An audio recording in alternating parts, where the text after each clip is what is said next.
প্রত্যেককে অভিনন্দন জানাচ্ছি ওয়ান মিশন টু ইন্টার্ন লিমিটেডের আজকের আমাদের ধারাবাহিক ট্রেনিং শিডিউল লাইফ এর অ্যাটিটিউড ফান্ডামেন্টাল ওয়ান ট্রেনিং এ অংশগ্রহণ করার জন্য আমি MD Swagata Sen Chayan, deputy marketing manager এবং central trainer one mission to intern limited. আজকে আমরা যেখান দেশ বিদেশ অথবা দেশের বাইরে যেখান থেকে আমরা অংশগ্রহণ করছি প্রত্যেককে অসংখ্য ধন্যবাদ। কারণ করোনা পরিস্থিতির মাঝেও আমরা আমাদের বিজনেসটাকে পরিচালনা করার জন্য নিজেকে দক্ষ হিসাবে তৈরি করতে ঘরে বসে প্রশিক্ষণের যে চমৎকার সিস্টেম ওয়াল মিশন চালু করেছে সেটি আমরা প্রত্যেকে একটা সুযোগ আছে। সো এই সুযোগটাকে কাজে লাগিয়ে আমরা আমাদের প্রশিক্ষণগুলো করে আমরা ভালোভাবে বিজনেসটা করতে পারছি। আজকে আমাদের নির্ধারিত ট্রেনিং এর সাবজেক্ট হচ্ছে ফান্ডামেন্টাল ওয়ান, সেটা হচ্ছে লাইফ এন্ড অ্যাটিটিউড। এই ট্রেনিংটি শুধু নট অনলি বিজনেস, ব্যক্তি জীবনে আপনি, সামাজিক জীবনে আপনি, রাষ্ট্রীয় জীবনে, ধর্মীয় জীবন, প্রত্যেকটা জীবনে মানুষের পাটে এই ট্রেনিংটা তার খুবই প্রয়োজন। এই ট্রেনিংটি শুধুমাত্র নট অনলি বিজনেস কেন্দ্রিক, এটি আপনি ব্যক্তি কেন্দ্রিক ট্রেনিং। সো এই ট্রেনিংটা প্রত্যেকে যদি ভালোভাবে প্রথম থেকে শেষ পর্যন্ত অংশগ্রহণ ধরে রাখেন এবং ভালোভাবে ট্রেনিংটি মনোযোগ সহকারে শুনেন এবং আপনার প্রয়োজনে একটা কাগজ কলম সাথে রাখতে পারেন, যে মূল পয়েন্টগুলো আপনার প্রয়োজন আপনি নোট করতে পারেন, অথবা যেহেতু সবাই স্মার্টফোনের মাধ্যমে অংশগ্রহণ করেছি আপনি চাইলে স্ক্রিনশট দিয়ে আমার পয়েন্টগুলোকে আপনি লিখে রাখতে পারেন। আমরা অনেক সময় দেখা যায় যেমন ট্রেনিং এর পর অনেকে মেসেজ করে পার্সোনাল ভাবে যে স্যার স্লাইডটা একটু দেওয়া যাবে কিনা, মেইল করে পাঠায় যে মেইলে পাঠানোর জন্য। তো সেক্ষেত্রে ম্যাক্সিমাম অনেকে হয়তো স্লাইড দিতে চায় না বা ট্রেনিং অনেকে হয়তো দেয় না, কারণ একটা ট্রেনিং তৈরি করা মানে কপি পেস্ট করা খুব সহজ, কিন্তু মেকিং করা অনেক কস্টিং বা অনেক কষ্টের বিষয়। তো সেক্ষেত্রে ট্রেনিং হয়তো অনেকেই দিতে চায় না বা দেয় না, বা দেওয়াটাও ঠিক না। কিন্তু আমার কাছে বেসিক্যালি যারাই পার্সোনাল ভাবে প্রেজেন্টেশনের স্লাইড চেয়েছে আমি সকলকে দিয়ে দেওয়ার চেষ্টা করেছি। এই দিয়ে দেওয়া আমার মূল রিজনটা ছিল, আমি যখনই আমার আজকে ট্রেনিংটা আমি দিয়ে দিচ্ছি, দেওয়ার পরে যে জিনিসটা হচ্ছে আমার নিজের মধ্যে কিন্তু একটা জিনিস কাজ করবে। সেকেন্ড টাইম যখন আমি এই ট্রেনিংটা করাবো, যেহেতু এই ট্রেনিংটা কারো না কারো কাছে চলে গিয়েছে, তো আমাকে অবশ্যই এটাতে আরেকটু মডিফাই বা আপডেট করতে হবে। তাহলে আমি এই ট্রেনিংটার প্রতি আরেকটু কি করবো, নিজেকে স্টাডিতে মনোনিবেশ করব। এই জন্য আমার দৃষ্টিতে আমি এই ট্রেনিংটা সব সময় সকল ট্রেনিং বা যে কোনো জিনিস আমার কাছে চাওয়া মতো প্রেজেন্টেশনের স্লাইড আমি দিয়ে দেওয়ার চেষ্টা করি। তো এটা তাদের জন্য বেটার যারা ধরেন আপনার ট্রেনিং বা প্রেজেন্টেশন নিয়ে কাজ করছেন। কিন্তু একদিক দিয়ে আবার এটা আপনাদের জন্য খারাপ। কেন খারাপ বলছি? যেমন আপনি যদি নিজে থেকে কোনো কিছু পেয়ে যান, তখন কিন্তু স্বাভাবিকভাবে এটা তৈরি করার যে আগ্রহটা বা তৈরি করার যে ইচ্ছাটা, এটা কিন্তু আপনার নষ্ট হয়ে যাচ্ছে। আপনি চাইলে আপনি যদি ওই জিনিসটা স্লাইড স্ক্রিনশট দিয়ে রাখেন তাহলে তো দেওয়ার প্রয়োজন হচ্ছে না। তার মানে কি, আমরা ট্রেনিং অংশগ্রহণ করে কিন্তু মোবাইলটা কানেক্ট রেখে আমরা আমাদের পারিবারিক বা ব্যক্তিগত কাজে কিন্তু করছি, অর্থাৎ ট্রেনিং এ মনোযোগী না। কারণ ট্রেনিং শেষে আমি ট্রেনিংটা হয়তো স্যারের কাছে চাইলে স্যারে দিবে বা না দিবে, হোয়াট এভার, যে কোনো একটা সাবজেক্ট। সো এটা রং কনসেপ্ট। আমি সবার কাছে রিকোয়েস্ট করব আপনারা মনোযোগ করে ট্রেনিংটি, কারণ সময়টা যেহেতু দিবেন দেওয়ার মতো দিন, যেন আপনার লাইফে আজকের সময়টা কাজে লাগে। আর সেকেন্ডলি হচ্ছে যে পয়েন্ট আপনার দরকার এটা স্ক্রিনশট দিয়ে রাখবেন, কারণ ট্রেনিং ডিপার্টমেন্ট ছাড়া ট্রেনিং প্রেজেন্টেশনের স্লাইড আর বাইরে যাবে না, কারণ এগুলো অপব্যবহার বেশি হচ্ছে। আমাদের কাছে কিছু রিপোর্ট অলরেডি চলে এসেছে। সো আপনারা স্ক্রিন শেয়ার অপশন কি বলে আপনার স্ক্রিনশট দিতে পারেন অথবা নোট ডাউন করতে পারেন, বা কোনো স্লাইড যদি আপনি স্ক্রিন করেন আমি পার্সোনাল ভাবে আপনাকে ওই পয়েন্টটা আবার রিভিউ করে দিব মেসেঞ্জারে। কিন্তু প্রেজেন্টেশন আর দেওয়া যাবে না। সো প্রত্যেকেই আমরা আজকে স্ক্রিনশট দিব বা নোট ডাউন করবো। আমি আগের ট্রেনিংটাও কিন্তু সবাইকে দিয়ে দিয়েছি যারা আমার কাছে ব্যক্তিগতভাবে চেয়েছেন, ফান্ডামেন্টাল 4 গত পরশুদিন যে ট্রেনিংটা করিয়েছিলাম। তো যাই হোক, এবার আজকে আমরা শুরু করছি একটি পয়েন্ট দিয়ে, why we need training, training এর প্রয়োজনীয়তা কেন। সাধারণত আমরা যখন মার্কেটিং প্ল্যান দেখে জয়েনিং করি, তো তখন কিন্তু ট্রেনিং এর বিষয়টা আসলে আলোচনায় থাকে না, বা আমরা ওইভাবে ট্রেনিং এর বিষয়টাকে গুরুত্ব দেই না। আমরা শুধুমাত্র দেখি যে আমি এখানে টিমটাকে যদি ভালোভাবে ডেভেলপ করতে পারি আমার ইনকামটা ভালো হবে। সো আমরা কাজের প্রতি কিন্তু ঝুঁকে যাই, এবং অনেকে আছে আমি দেখেছি প্ল্যান দেখে পরের দিন নিজে জয়েনিং না করে আবার 3-4 জন নিয়ে আসে, কারণ তার থিওরি কাজ করে 3-4 জন যদি জয়েনিং করে তাহলে আমিও করব। এটা বিষয়টা হচ্ছে এমন,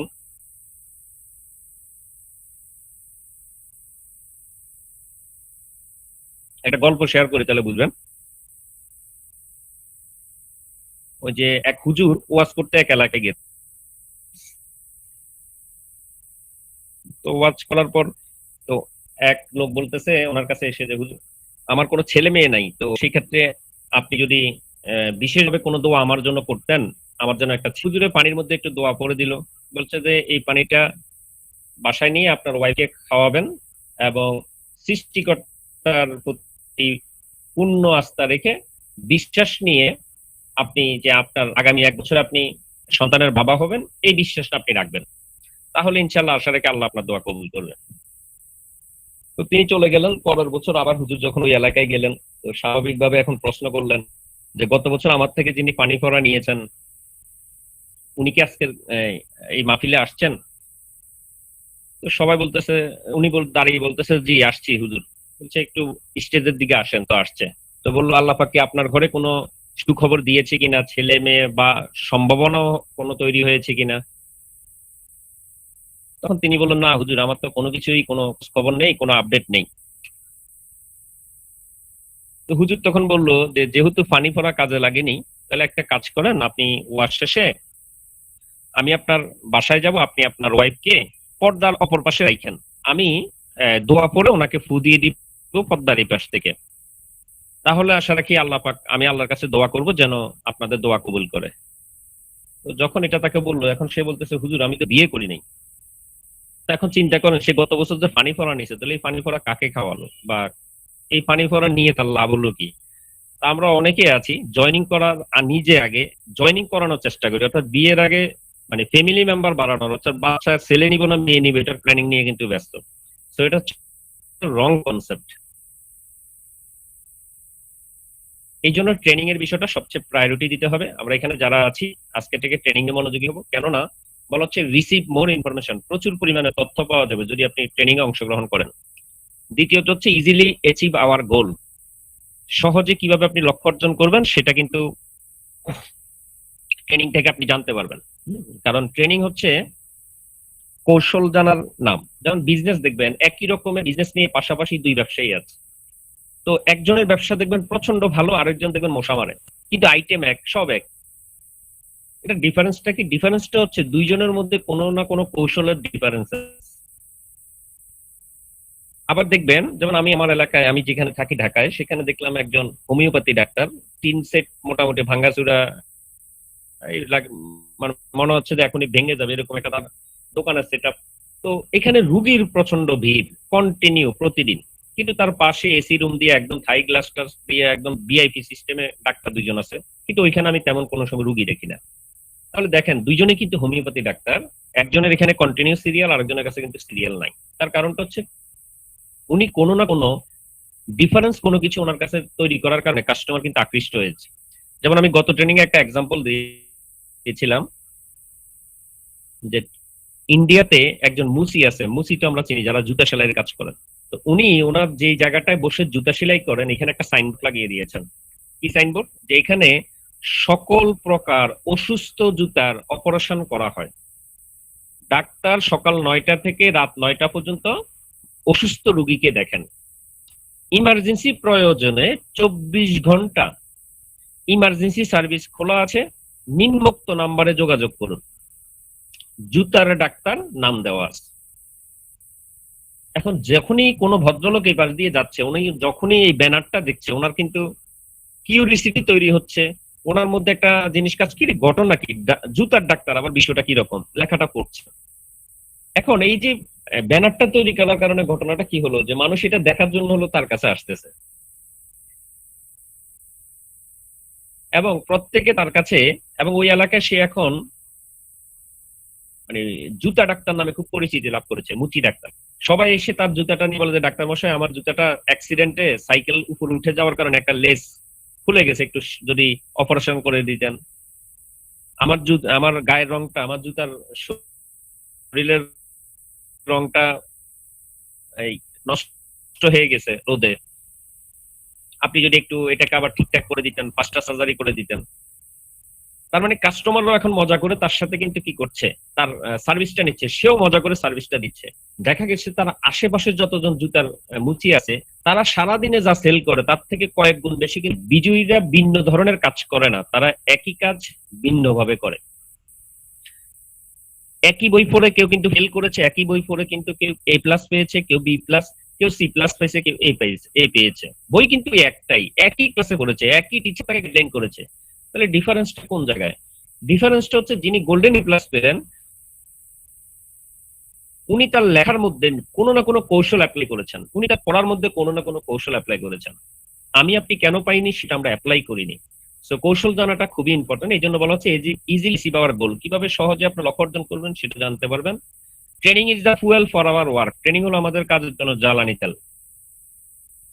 যখনই আপনার মোবাইলে চার্জ থাকবে না তখন কিন্তু চার্জ দিতে হবে। তদ্রূপ আপনার যখন ব্রেনে আপনার কোনো কিছু কমান্ড করবে না যে আগামীকাল কি কাজ, বা আমি এখন কি করব, বা গেস্ট আমার জয়েন করছে না, বা কি বলে ইনভাইট করব, তখনই কিন্তু আপনাকে ট্রেনিং এ সময় দিতে হবে। সর্বশেষ হচ্ছে কি, আপগ্রেডিং আওয়ার স্কিল। এখানে অনেকে আছেন আমার বয়োজ্যেষ্ঠ এবং আমার চেয়েও অনেক সিনিয়র নেটওয়ার্কার, দীর্ঘদিন ধরে নেটওয়ার্কিং প্র্যাকটিস করেছেন, তারাও হয়তো আজকের প্রোগ্রামে অংশগ্রহণ করেছেন।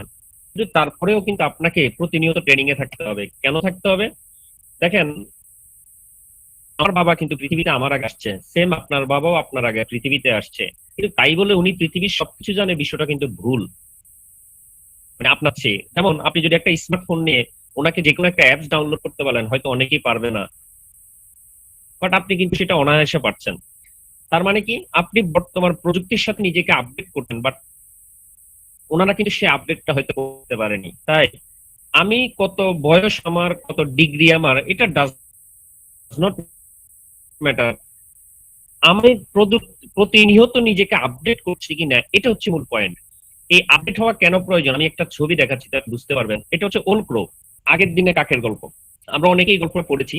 কাকের বুদ্ধি, একটা একটা করে পাথর সংগ্রহ করে, তারপর পানি উপরে উঠে পাথর, তারপরে কাক পানি পান করে। এটা হলো কাকের বুদ্ধি নামক একটা গল্প আমরা বলেছিলাম। কিন্তু বর্তমানের মডার্ন প্রো কিন্তু এত কষ্ট করে না, সে ডাইরেক্টলি পাইপ নিয়ে এসে পান করে। তাহলে তার কষ্ট কম হলো, রেজাল্ট তাড়াতাড়ি আসলো। উদাহরণটা কেন দিলাম, আমরা অনেকেই আছি সারা বছর ফিল্ডে কাজ করি কিন্তু আউটপুট কম, ওই তুলনায় আমাদের রেজাল্ট নেই, কারণ আমরা ট্রেনিং ছাড়া কিন্তু কাজ করছি। আর যারা ট্রেনিং নিয়ে কাজ করছে এজ লাইক ফাইভ, তারা কিন্তু এই পাইপের মতো, তারা কিন্তু দেখা যাচ্ছে অল্প কাজ করে ভালো রেজাল্ট পাচ্ছে, কারণ তার কাছে কৌশল আছে অথবা প্রশিক্ষণ আছে। দেখবেন সেনাবাহিনীদের ক্যাম্পে প্রবেশ পথে একটি কথা লেখা থাকে, কঠোর প্রশিক্ষণ, সহজ। স্যার, মনি আক্তার নামের আইডিটা একটু চেক করেন, ওদের ভিডিও কেমন দেখা যাচ্ছে। স্যার, মনি আক্তার, স্যার একটু চেক করে দেখেন, ওদের ক্যামেরাটা অফ করতে বলেন। আচ্ছা, এখন আপনি আপনি শুধু প্রেজেন্টেশনের দিকে তাকান, তাহলেই তো হচ্ছে। আপনি ওনার ক্যামেরার দিকে তাকানোর দরকার নেই। আর যিনি মনি আপু, ওনার ক্যামেরাটা, ভিডিওটা অফ করে রাখি, যেহেতু আমরা ট্রেনিং করছি, ট্রেনিং শুনবো। এখানে যেহেতু মিটিং না, মিটিং হলো হয়তো আমরা ভিডিও অন করে কথা বলবো, আপনারা কথা বলার আলোচনা থাকবে, আমারও থাকবে, সো ক্যামেরা অন থাকবে। যেহেতু আমরা ট্রেনিং করছি তাহলে ক্যামেরাটা অফ রাখি। জি, ধন্যবাদ।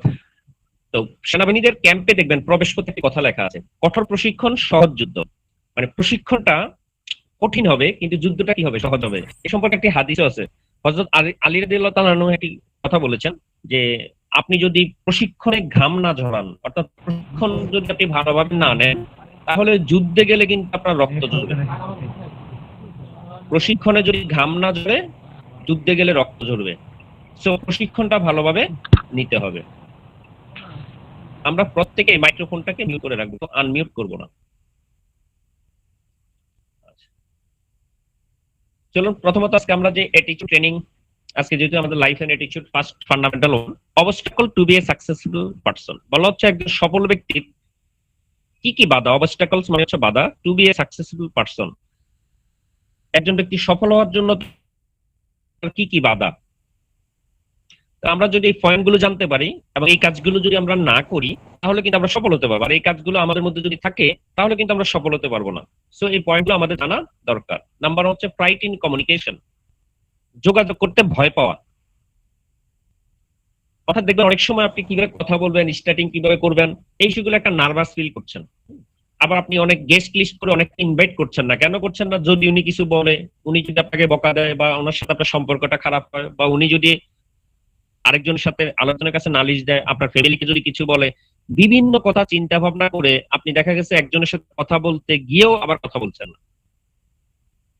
এটাকে বলা হচ্ছে কমিউনিকেশনে ভয় পাওয়া।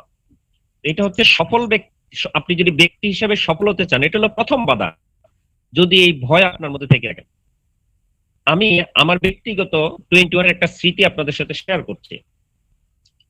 ঘটনাটা 2015 অথবা 15তেই হবে, 2015 সালের, অর্থাৎ পল্টন অফিসে আমি একবার ট্রেনিং করে আমাদের আপনার আমার ক্যাশ কাউন্টার সামনে বসা। তো আগে তো আমাদের ম্যানুয়াল বিল দিত, অর্থাৎ আমরা টোকেন জমা দিতে হতো, তখন আমাদেরকে কাউন্টার থেকে বিল দিত। এখন তো আপনি ঘরে বসে বিকাশ রকেটের মধ্যে 12 থেকে 24 ঘন্টা পাচ্ছেন। তো যখন ওয়েট করছি বিলের জন্য, তো এমন সময় একজন ভদ্রলোক আসলেন, উনি এসে অফিসে একটু মানে ঘুরে ঘুরে দেখছেন। তো আমাদের তখন যিনি সিইও স্যার ছিলেন, তো উনি বললেন যে জি আপনি কি কাউকে খোঁজ করছেন?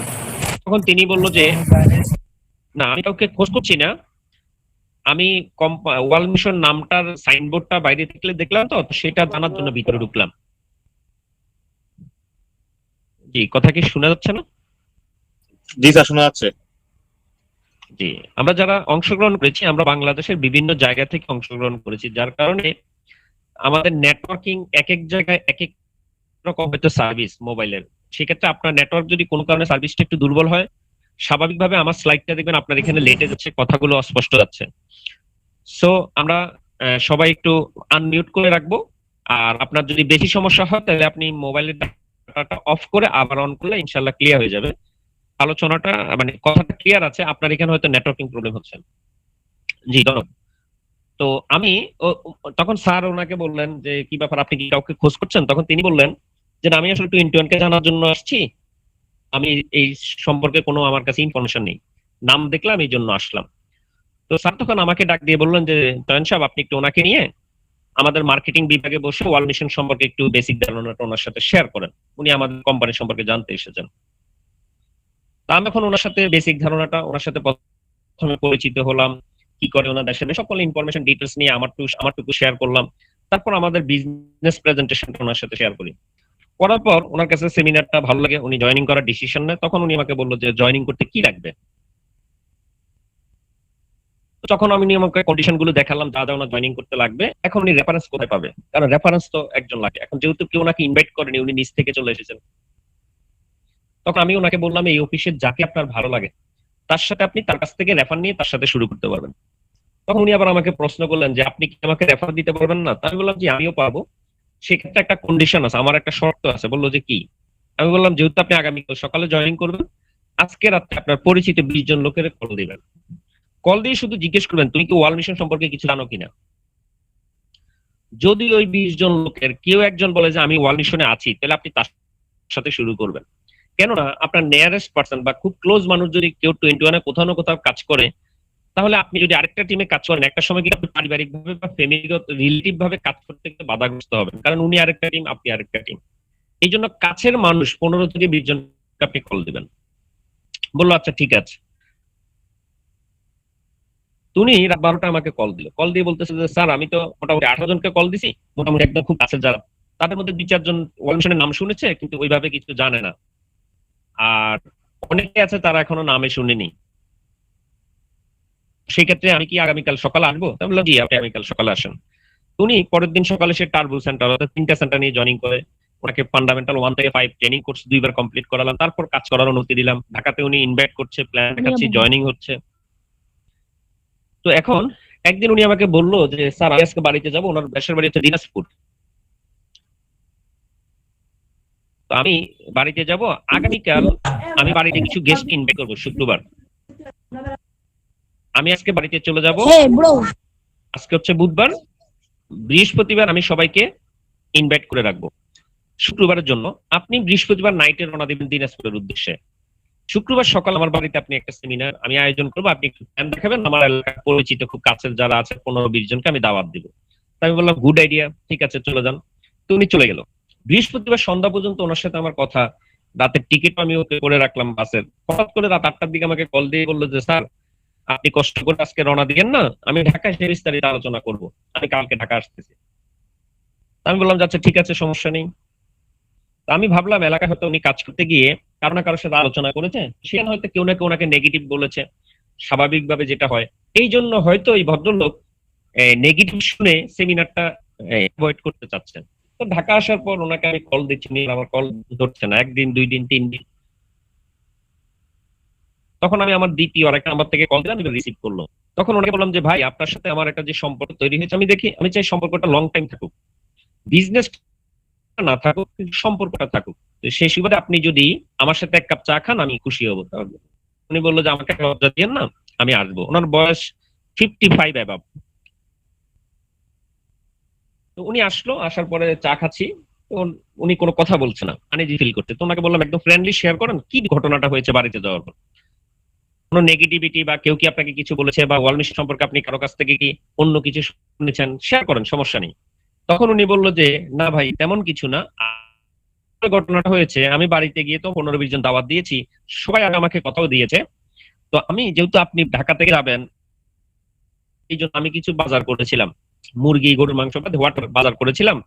করে আমার ওয়াইফকে গিয়ে আমি রাত্রেবেলা বৃহস্পতিবার সন্ধ্যা গিয়ে বললাম যে কালকে আমার একজন স্টাফ ঢাকা থেকে আসবে, সকালে আমি বাড়িতে 10-15 জনকে দাওয়াত দিছি, ওনারাও আসবে, একটু আলোচনা আছে, তুমি একটু রান্না করবে স্যারের জন্য। তখন আমার ওয়াইফ আমাকে প্রশ্ন করলো যে তুমি কিসের জন্য দাওয়াত দিছো, কোন কোম্পানি বা কোন স্যার আসবে? তখন আমি আমার ওয়াইফকে বললাম যে আমি তো ওয়াল মিশনে জয়েন করছি, এই ওয়াল মিশনে আমাদের একজন ট্রেনার স্যার আসবে। তখন ওয়াইফ তাকে প্রশ্ন করলো যে তুমি যে ওয়াল মিশনে জয়েন করছো, তুমি কাকে জিজ্ঞেস করছো? তখন সে বললো যে কাকে জিজ্ঞেস করছি মানে? তখন ওয়াইফ অ্যান্সার দিল, আমি তো কোম্পানিতে 3 স্টার অলরেডি, তো তুমি ওয়াল মিশনে জয়েন করছো ঢাকাতে, তুমি আমরা জানা নাই কেন? এখন ইন্টারেস্টিং বিষয় দেখেন, আমি যখন ওই ভদ্রলোককে প্রশ্ন করলাম যে আপনার ওয়াইফ 3 স্টার, আপনি বিষয়টা জানেন না, অথবা আপনাকে যারা 20 জনকে কল দিতে বললাম, আপনি কি আপনার ওয়াইফকে কল দেননি? তখন তিনি উত্তর দিলেন যে ভাই, আমি তো কাছের সবাইকে কল দিয়েছি, ঠিক আছে, কিন্তু ওয়াইফকে বিষয়টা কল দিতে হবে এটা আমার মাথায় আসলে আসেনি। এখন ওয়াইফ কেন হাজবেন্ডকে বলেনি? দেখেন, সাধারণত যেহেতু হাজবেন্ড ঢাকায় থাকে, ওয়াইফ গ্রামে থাকে, তো ওয়াইফ চেয়েছিল যে একটা ভালো একটা স্টেজে আসার পর, ভালো একটা যখন অবস্থান ক্রিয়েট হবে, তখন হাজবেন্ডকে একটা সারপ্রাইজ দিবে। এই কারণে হাজবেন্ডকে ভয়ে কিন্তু উনি বলেন, কিন্তু উল্টা ঘটনাটা কি হলো, সারপ্রাইজ কিন্তু উনি নিজেই খেয়ে গেল, কারণ হাজবেন্ড আরেক টিমে জয়েনিং। আপনার আমার এরকম আত্মীয় স্বজন, আমাদের ফ্যামিলি মেম্বার অনেকেই আছে যাদের কারা ভয়ে ইনভেস্ট করছি না, কিন্তু মনে রাখবেন উনি টুডে অর টুমরো দেখবেন এই কোম্পানিতে কারো না কারো মাধ্যমে জয়েন করেছে। সো ভয়টা যদি আপনার মধ্যে এখনো থাকে, আপনি কিন্তু সফল হতে পারবেন না। এই জন্য বলা হচ্ছে সফল ব্যক্তির সর্বপ্রথম যে বাধা সফল হওয়ার, সেটা হচ্ছে ফ্লাইট ইন কমিউনিকেশন, যোগাযোগ করতে ভয় পাওয়া। তাহলে আজকে থেকে আমরা এই বিষয়টাকে কি করবো, অ্যাভয়েড করবো। নাম্বার 2 হচ্ছে ডিবেটিং মাইন্ড বা রিক্রেশন। অর্থাৎ আপনি কোন একটি কাজ করার সময় দেখবেন, একবার যদি চিন্তা করেন করবো, 2বার চিন্তা করেন করবো না, 1 পা অগ্রসর আবার 2 পা চলে আসা। আবার একটি কাজের সময় আরেকটি কাজ চিন্তা করা, তাহলে কোনোটি কিন্তু হচ্ছে না। এই জন্য বলা হচ্ছে ফোকাস যে কোনো একটা জায়গায় আপনাকে দিয়ে রাখতে হবে, যতক্ষণ পর্যন্ত এটা থেকে রেজাল্ট না আসে। তাই মাইন্ডটাকে আপনাকে ফোকাস এক জায়গায় রাখতে হবে যদি সফল হতে চান। অসফল ব্যক্তিদের আরেকটি বড় পয়েন্ট হচ্ছে কমিটমেন্ট ব্রেক, অঙ্গীকার দিয়ে ভঙ্গ করা। দেখেন, মুনাফিকের 3টে লক্ষণ, তার মধ্যে একটা লক্ষণ হচ্ছে কিন্তু সে যখন ওয়াদা দিবে, ওয়াদা বরখেলাপ করবে। তাই এটা সবচেয়ে বড় একটা মানুষের কিন্তু কি চরিত্রিক দিক দিয়ে সবচেয়ে খারাপ। কিছু কমিটমেন্ট আছে কি পরিস্থিতির উপরে শিকার। যেমন কিরকম আমি একটু বলি, যেমন 5 তারিখে আমাদের লকডাউন শেষ হবে, আমি যদি কাউকে বলে থাকি যে 6 তারিখ বলেন আমরা একটা মিটিং করবো, হোয়াটএভার, বা 6 তারিখ আমরা একটা অনুষ্ঠান করবো, 6 তারিখ আমরা একটা প্রোগ্রাম করবো, বা 6 তারিখ আমি আপনার বাড়িতে আসবো, কিন্তু দেখেন লকডাউনটা 10 তারিখ পর্যন্ত বাড়িয়ে দিল, তার মানে ঘটনাটা কি দাঁড়ালো, আমি কি 6 তারিখটা কমিটমেন্টটা রাখতে পারছি না। এটা হচ্ছে পারিপার্শ্বিক পরিবেশের উপরে ডিপেন্ড হওয়ার কারণে। কিন্তু কিছু কথা বোঝা কমিটমেন্ট যাচ্ছে না। আছে। জি, কথা কি শোনা যাচ্ছে? স্যার ঠিক আছে, ওনার কোনো আপনার কথা শোনা যাচ্ছে, ওনার হয়তো নেট সমস্যা। কথা আছে, বাজে শোনা হয়ে যাচ্ছে। গেছে। জি ফিরোজ ভাই, আমি আবারও কথাটা শেয়ার করছি, তাহলে বুঝতে হবে যে কি জায়েদ, JAY, যে নাম। আচ্ছা, মানে আমরা বাংলাদেশে যেহেতু বিভিন্ন অঞ্চল থেকে অ্যাটেন্ড করেছি, সবাই এক জায়গা থেকে না, যার কারণে হয়তো এক একজনের নেটওয়ার্ক ফ্রিকোয়েন্সি এক এক রকম আপ এন্ড ডাউন করছে। আপনি যেখানে আছেন আপনার সিম এবং আপনার টাওয়ার, ওইখানে কোনো প্রবলেম যদি থেকে থাকে, তাহলে আপনি আমার আলোচনাটা মাঝে মধ্যে দেখবেন কম শোনা যাচ্ছে। এটা কিন্তু জয় দাস জি, তো সেই ক্ষেত্রে আপনার এই ডাটাটা অফ করে আবার অন করুন, কারণ বাকিটা কিন্তু আমার মনে হচ্ছে ঠিক মতো শোনা যাচ্ছে। আর আমি এই বিষয়টাকে বোঝার জন্য আমি আরেকটা কাজ করে গেছি, সেটা হচ্ছে আমি ল্যাপটপে স্লাইড দেখাচ্ছি, আমি কিন্তু আমার মোবাইলেও আমি আবার এটাতে অ্যাড হয়ে আছি, যার কারণটা হচ্ছে আমার স্লাইড এবং আলোচনা দুইটা জিনিস একটু হচ্ছে কিনা সেটা কিন্তু আমি তাৎক্ষণিক বোঝার সুযোগ আছে।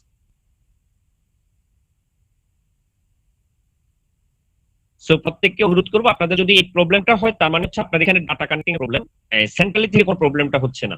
তো বিষয়টা আমরা খেয়াল রাখবো এবং আনমিউট করে রাখবো। জি, তাহলে আমরা কি করতে হবে, কমিটমেন্ট ব্রেক। এখন কি করতে, কমিটমেন্টটা কিভাবে দিবেন দেখেন, আপনি কাউকে 100 টাকা দিবেন বলে 99 টাকা দিয়েছেন, তার কিন্তু সারা জীবন আফসোস থাকবে, উনি আমার 1 টাকা কম দিয়েছে। কিন্তু কাউকে যদি আপনি 10 টাকা দিবেন বলে 11 টাকা দেন, সে সারা জীবন আপনার সুনাম বলবে, বলবে বস সারা জীবন আমার তো বেশি দিয়েছে, অথচ আগের বারে 99 দিয়েও কিন্তু বদনাম। তার কারণটা হচ্ছে এটা আমাদের হিউম্যান একটা নেচার। সো কমিটমেন্ট দেওয়ার ক্ষেত্রে এই জন্য একটি কথা বলা আছে, যখন অতি আনন্দে থাকেন আবার অতি কষ্ট বা অতি টেনশনে থাকেন, তখন কাউকে আপনি কমিটমেন্ট দিবেন না, কারণ এই দুই সময় কমিটমেন্ট দেওয়ার কমিটমেন্ট নষ্ট হতে পারে।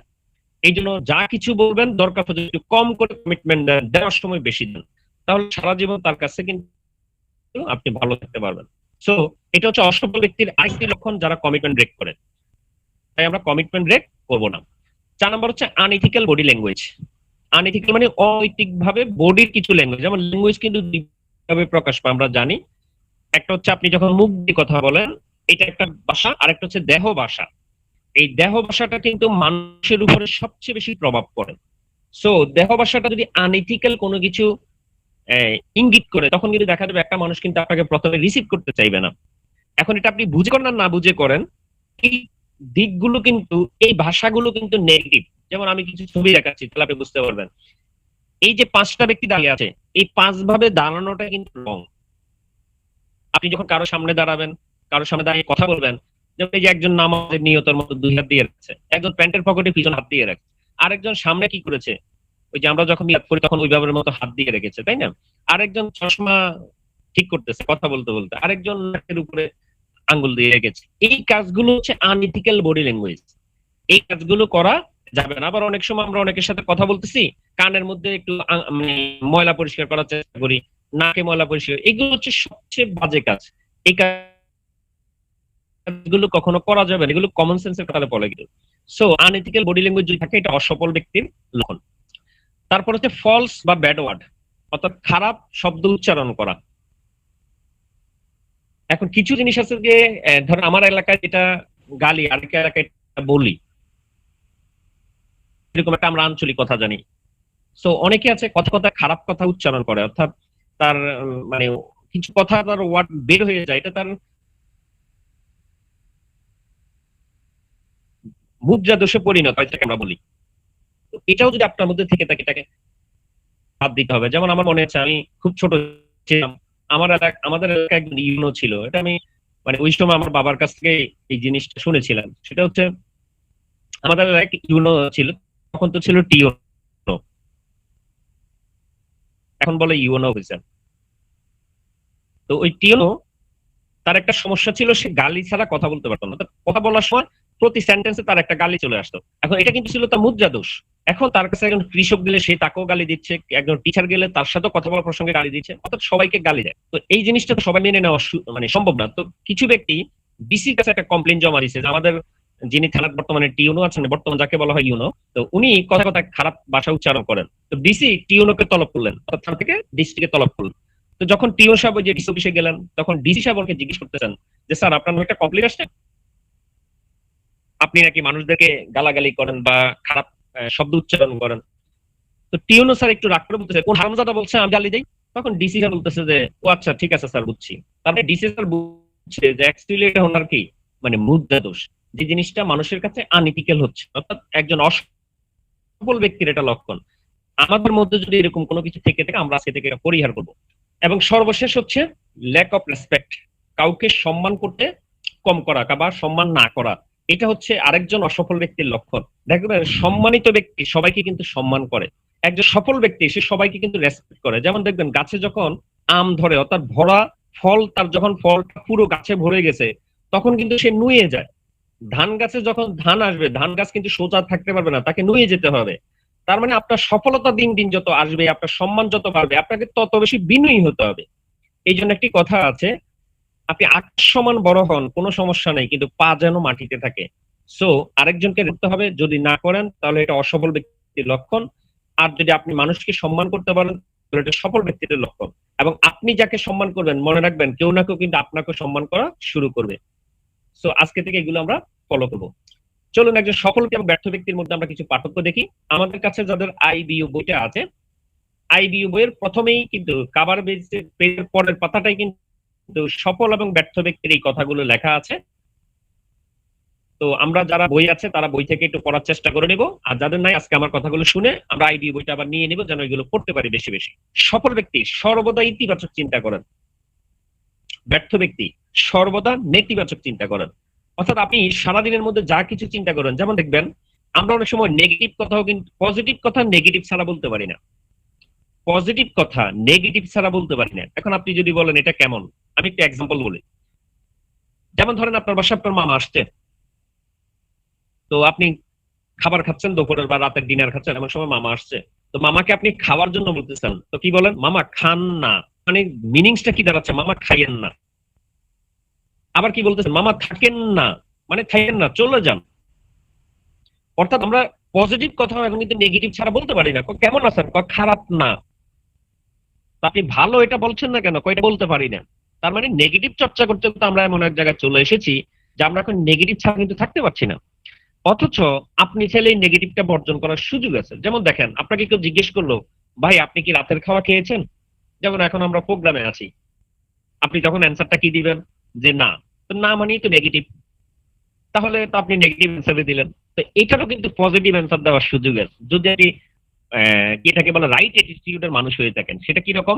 কেউ আপনাকে জিজ্ঞেস করলো যে আপনি কি ডিনার করেছেন, আপনি তখন তাকে অ্যান্সারটা দেন যে একটু পর ডিনার করবো ইনশাআল্লাহ। অর্থাৎ আপনি চাইলে পজিটিভকে আরো ওভার পজিটিভলি কিন্তু কথা বলার সুযোগ আছে। সো আমরা আজকে থেকে সর্বদা ইতিবাচক চিন্তা করব যদি সফল হতে চাই। আর যদি আপনার মধ্যে নেতিবাচক চিন্তা থাকে তাহলে কিন্তু আপনি ব্যর্থ ব্যক্তি হচ্ছেন। দ্বিতীয়ত হচ্ছে, সফল ব্যক্তি বিশ্বাসকে গুরুত্ব দেন, আর ব্যর্থ ব্যক্তি বাস্তবতার দোহাই দেন। যেমন কি রকম? যেমন অনেকেই দেখবেন কাজ করতে বলে, কি বলে যে স্যার এখন করোনা, লকডাউন। আসলে এটা কিন্তু তার বাস্তবতার দোহাই এবং বাস্তব ঘটনা, কিন্তু এটা দোহাই দিচ্ছেন। কিন্তু উনি চাইলে করোনা পরিস্থিতি তো কাজ করার সুযোগ আছে, কারণ অনলাইন আছে। যেমন আজকে আমরা ট্রেনিং করছি অনলাইনে বসে, আমি আগে কাজ করার সিদ্ধান্ত নিতে হবে, তখন আমার ওয়েটা ক্রিয়েট হবে। এই জন্য সফল ব্যক্তি সবসময় তার বিশ্বাসকে গুরুত্ব দেন। সফল ব্যক্তি সর্বদা দায়িত্ব নিতে চান, ব্যর্থ ব্যক্তি দায়িত্ব এড়িয়ে চলার অজুহাত দাঁড় করান। সফল ব্যক্তি সর্বদা কাজের মধ্যে নিমজ্জিত থাকেন, ব্যর্থ ব্যক্তি সর্বদা ক্ষমা চেয়ে নিজেকে গুটিয়ে রাখেন। যে তো কালকে বিকেলে একটা কাজ আছে, আমি তো সেমিনারে থাকতে পারবো না, রাতে আমার মোবাইলে নেটওয়ার্কে খুব সমস্যা, আমি আসলে এই জন্য ট্রেনিং এ আসতে পারি না। তার মানে এগুলো আপনি কি করেন? এক্সকিউজ দিচ্ছেন। পৃথিবীতে তিনটা হাত, ডান হাত, বাম হাত, অজুহাত। এই 3 নাম্বার হাতটা যার আছে সে কিন্তু পৃথিবীতে আজ পর্যন্ত সফল হতে পারেনি। সো আজকে থেকে আমরা কাজগুলো করব না। সফল ব্যক্তি আত্মপরিচয় নিজেকে পরিচিত করেন, নিজের পরিচয়টা নিজে দিতে পারেন। ব্যর্থ ব্যক্তি অন্যের পরিচয়ে নিজেকে পরিচিত করেন। সফল ব্যক্তি সর্বদা সমাধানের পথ দেখেন। ধরেন একটা টেবিল ভাঙা গেছে, আপনার একটা টুল ভেঙে গেছে বা টেবিল ভেঙে গেছে, কেন ভাঙছে, কে ভাঙছে, কি ভাঙছে, সারাদিন এটা নিয়ে মিছিল মিটিং করতে পারবেন, লাভ কি? তাহলে এখন কি করতে হবে? ভেঙে গেছে, এটাকে জোড়া দিতে হবে। সো সফল ব্যক্তি সমাধানের পথ দেখেন, আর ব্যর্থ ব্যক্তি সর্বদা সমস্যার কথাই ভাবেন। অর্থাৎ ওনার কথা হচ্ছে জোড়া লাগানোর পরে যে প্যারাক দিয়ে লাগাবো সেটা দিয়ে তো কারো আবার হাতে ব্যথা পাইব। তার মানে ওর নজর অল টাইম কিন্তু নেগেটিভিটির মধ্যে আছে। সফল ব্যক্তি প্রতিটি সমস্যার সমাধানের চেষ্টা করেন, আর ব্যর্থ ব্যক্তি প্রতিটি সমাধানের সমস্যা খুঁজে বেড়ান। সফল ব্যক্তি কঠিন কিছুর সম্ভাব্য সমাধান দিতে পারেন, কিন্তু একজন ব্যর্থ ব্যক্তি সম্ভাব্য চোখে অনেক কঠিন মনে করেন। সফল ব্যক্তি সর্বোচ্চ চেষ্টা করেন, ব্যর্থ ব্যক্তি অল্প চেষ্টাকে যথেষ্ট মনে করেন। বস আজকে অনেক কাজ করছে, আমি বলি কি কাজ করছেন? সারাদিনে 2 জনের সাথে ফোনে কথা বলছি। তাহলে দেখেন ঘটনা কত বড় কাজ করছে। এটা হচ্ছে ব্যর্থ ব্যক্তির লক্ষণ। সফল ব্যক্তি নিজের ভুল বুঝতে পারেন, ব্যর্থ ব্যক্তি অন্যের ভুল ধরতে বেশি ব্যস্ত থাকেন। সফল ব্যক্তি সর্বদা সমস্যার কারণগুলো খুঁজে বের করেন, ব্যর্থ ব্যক্তি সর্বদা সমস্যার জন্য অন্যকে দায়ী করেন। সফল ব্যক্তি কোনো বিষয়ে পরিষ্কার ধারণা দেন, ব্যর্থ ব্যক্তি নিজের ধারণাটাই অন্যের উপর চাপিয়ে দেন। সফল ব্যক্তি নিজেকে শিক্ষানবিশ মনে করেন, উনি এখনো মনে করছেন যে আমি পৃথিবীতে অনেক কিছুই জানি না, আমাকে এখনো শিখতে হবে। বাট একজন ব্যর্থ ব্যক্তি সে নিজেকে সব জানতা মনে করে। সফল ব্যক্তি ভুল করলে স্বীকার করেন ভুলটা আমার। ব্যর্থ ব্যক্তি ভুল করলে বলেন এটা আমার দোষ নয়। সফল ব্যক্তি বিবেচনা করে কথা বলেন। ব্যর্থ ব্যক্তি যা মনে আসে তাই বলেন। আপনি যদি একটু খেয়াল করে দেখেন, এই পৃথিবীতে যারা কথা কম বলে তাদের কিন্তু ইনকামও বেশি হয়, আবার যারা কথা বেশি বলে তাদের ইনকাম কম হয়। যদি বলেন কি রকম, যেমন আমি আপনাকে কিছু এক্সাম্পল দিচ্ছি, আপনি খুব সহজে বুঝতে পারবেন। আপনি বাসে চলার অভিজ্ঞতা তো আছে, গাড়িতে বাস দেখবেন, বাসের মধ্যে তিনজন ব্যক্তি ডিউটিতে থাকে। একজন হচ্ছে ড্রাইভার, একজন হচ্ছে কন্ট্রাক্টর, একজন হচ্ছে হেল্পার। হেল্পারের কাজ হচ্ছে গেটে, কন্ট্রাক্টরের কাজ হচ্ছে টাকা কালেকশন, আর ড্রাইভারের কাজ হচ্ছে গাড়ি ড্রাইভিং করা। তিনজন ব্যক্তির মধ্যে একটু খেয়াল করে দেখেন তো, কথা বেশি কে বলে? নিশ্চিত হেল্পার বেশি বলে, তাই তার স্যালারি কিন্তু কম। আর তিনজন ব্যক্তির মধ্যে সবচেয়ে কম কথা বলে ড্রাইভার, তার জন্য কিন্তু তার বেতন বেশি। এখন আপনি বলবেন ভাই উনি তো ড্রাইভিং করছে। আচ্ছা আমি আরেকটা এক্সাম্পল দিচ্ছি। যে কোনো একটা সুপার শপ বা একটা ডিপার্টমেন্ট স্টোরে খেয়াল করে দেখবেন, যিনি ম্যানেজারের চেয়ারে বা টেবিলে বসা, ধরেন ম্যানেজার উনি, আরেকজন আছে কি কর্মচারী। একজন ব্যক্তি এসে সাধারণত কর্মচারীকে বলে না, সে ডাইরেক্ট দোকানের ম্যানেজার যিনি তাকে বলে যে ভাই আমাকে 1 কেজি ডাল দেন। ওই দোকানদার তার এমপ্লয়ি যে তাকে কি বললো যে ভাই ওনাকে 1 কেজি ডাল দাও। এবার উনি আপনাকে দেখেন কয়টা প্রশ্ন করতেছে, বলতেছে কি ডাল দেবো, মশারির ডাল, খেসারির ডাল, নাকি বুটের ডাল, নাকি চনা ডাল? তখন উনি বললো ধরেন মশারির ডাল। এবার আবার বলতেছে মশারির ডাল কি দেশিটা দিব না ইন্ডিয়ানটা দিব? তো আপনি বললেন যে ইন্ডিয়াটা দেন। বললো যে চিকনটা দিব না মোটাটা দিব? তার মানে এই যে এতগুলো কথা বললো, এই জন্য দেখবেন ওই দোকানের মধ্যে ম্যানেজারের স্যালারি বেশি আর এই কর্মচারীর স্যালারি কম। তার মানে কথা বেশি বললে অ্যাকচুয়ালি কিন্তু আপনার ইনকাম কমই হবে, আর বেশি হবে। আর কথা যদি বেশি বলেন তাহলে ইনকাম কম হবে। এই জন্য সফল ব্যক্তিরা বিবেচনা করে কথা বলেন। ব্যর্থ ব্যক্তি যা মনে আসে তাই বলেন। সফল ব্যক্তি সর্বদা কাজের জন্য পরিকল্পনা করেন। ব্যর্থ ব্যক্তি সর্বদা অর্থের জন্য নানা ফোন দিয়ে দেন, যে কি করলে টাকা পকেটে আসবে শুধু এটা নিয়ে ব্যস্ত। সফল ব্যক্তি কাজ শেষ না হওয়া পর্যন্ত লেগে থাকেন। ব্যর্থ ব্যক্তি মাঝপথে কাজ পেলে পালিয়ে যান, তার মানে কাপুরুষ। সফল ব্যক্তি আত্মবিশ্বাসে পরিপূর্ণ থাকেন এবং সর্বদা ভাবেন আমি পারবো, আমার দ্বারা সম্ভব। ব্যর্থ ব্যক্তি সর্বদা নিজের ব্যাপারে সন্দিহান থাকেন এবং ভাবেন যদি না পারি। এটা দেখেন, যদি কথাটা আপনি যে কোনো কাজের আগে লাগাবেন আপনার মধ্যে সন্দেহ ক্রিয়েট হয়ে যাবে অটোমেটিক, আপনি এই কাজটা কনফিডেন্সলি করতে পারবেন না। যেমন আপনি এখন আপনি বল ভাই 1 সেকেন্ডের কোনো কিছু নাই ভরসা, তাহলে কেমনে কনফিডেন্স রাখি? জি ভাই 1 সেকেন্ডের নাই ভরসা, তারপরেও কিন্তু আমরা আশা নিয়ে বাঁচি। এই আশার জন্য আপনাকে কনফিডেন্স ধরে রাখতে হবে। আমি জানি না আজকে রাত ঘুমালে কালকে সকাল আমি দেখতে পারবো কিনা, কিন্তু তারপরেও সকাল 6টায় ওঠার জন্য মোবাইলে অ্যালার্ম দিয়ে শুই। তার মানে আমরা প্রত্যেকটা মানুষ কিন্তু আশা নিয়ে বাঁচি। সো সর্বদা কি করতে হবে? আত্মবিশ্বাস রাখতে হবে।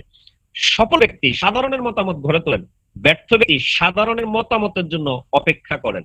একজন সফল ব্যক্তি কঠিন তর্কে সহজ ভাষা ব্যবহার করেন, আর একজন ব্যর্থ ব্যক্তি সহজ বিতর্কে কঠিন ভাষা ব্যবহার করেন। সফল ব্যক্তি দেয়া এবং নেয়ার মনোভাব পোষণ করেন, দুইটাই।